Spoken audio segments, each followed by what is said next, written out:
Hi everyone, welcome back. This is part 2 of my 3-part series on neglected tropical diseases, or NTDs. If you didn't see my last video on the Glaria fowleri, I recommend that you go back and watch that one. But today we're going to be focusing on Toxoplasma gondii. So briefly, what are NTDs, or neglected tropical diseases? They're basically a group of diseases that are caused by a variety of pathogens such as parasites, viruses, and even some types of bacteria. Today we'll be focusing on another parasite. NTDs are prevalent in just about 1/6 of the world's population, so that's over 1 billion people. And they're mostly found in areas of poverty or low income, so lots of regions in Africa, Asia, South America, and even parts of North America. These diseases are referred to as neglected diseases because compared to more prevalent diseases such as HIV or tuberculosis, NTDs receive significantly less amounts of funding, attention, and research compared to those diseases. And NTDs rarely cause death, but they often cause lifelong impairment or disabilities, which is why we focus on them. So, Toxoplasma gondii. Toxoplasma is an intracellular parasite of the phylum Apicomplexa. So other members of that family is Plasmodium, which causes malaria, or Cryptosporidium, which causes the diarrheal disease crypto. The definitive host for Toxoplasma is cats, so that's where the parasite is able to complete its life cycle. Birds and rodents serve as intermediate hosts as well, so they can harbor the parasite. Toxo is known to cause toxoplasmosis, which leads to an asymptomatic disease in most people.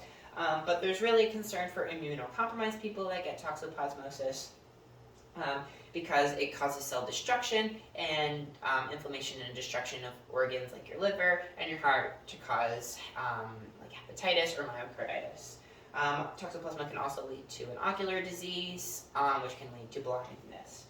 There's also a concern of pregnant women getting toxoplasma because an active infection can lead to stillbirth or birth defects in the child, even a miscarriage.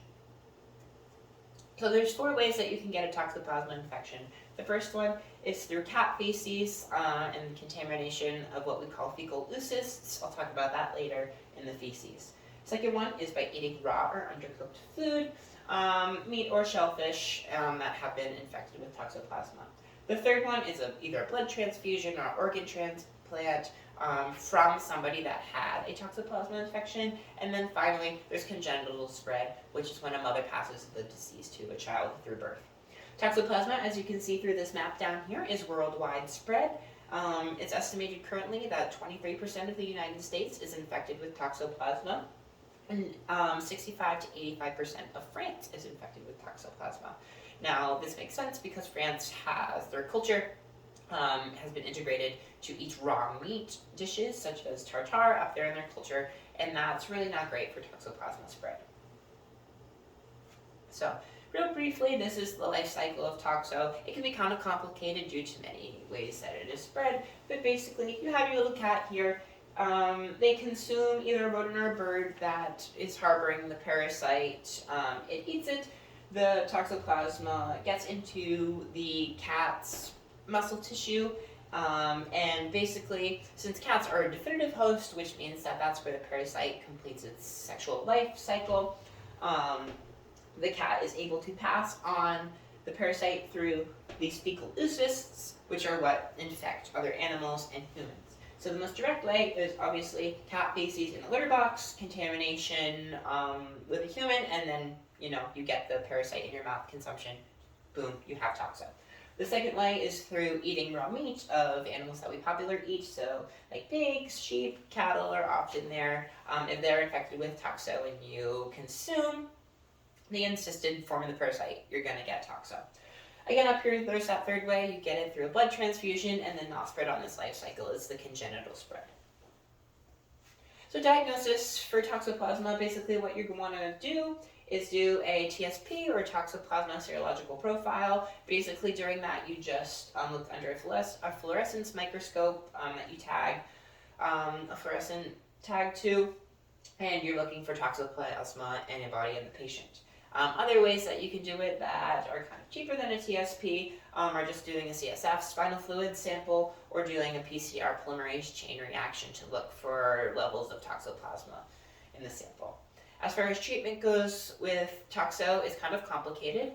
Um, so the best way to treat right now is a combination of pyrimethamine, sulfadiazine, and fulonic acid. However, that can only kill the active form of the parasite, and the parasite normally insists in humans since we're not a definitive host. So the issue with this treatment is that we can't kill the encysted parasites. And that's a bad thing because for most people, it's okay. You're not going to get disease. It's asymptomatic. But for the immunocompromised people that this is causing disease for, we can't kill those encysted parasites. So it's really important that we do further research in this so that we can help find a cure. So prevention for Toxoplasma, the best way is if you have cats to keep them inside because it's less likely for your cat to get Toxoplasma if it's not seeing rodents and birds and other cats that may have toxo. Also, your cats just washing your hands, whether they're indoors or outdoors, is pretty good practice to wash your hands after you clean the litter box. Also, limiting your consumption of raw meat and making sure that all meat you eat is fully cooked. Not only will that help prevent toxo, but it will help prevent other diseases as well. If you are to eat meat, again, just make sure it's fully cooked. As you can see, raw steak, bad. Cooked steak, notice how it's not well done, but it's still cooked, the best way to eat a steak, good. So, and if you're pregnant, you really just want to avoid all raw meat and deli meat in general for, again, multiple reasons besides toxo. And honestly, if you have like a partner, just have them clean the cat's litter box if you have cats, or just like stay away from the cats as much as possible. And these are my citations. Thank you guys for watching. We've got one more part left. It's going to be on Babesia, so I hope you tune in for that. Thanks for watching.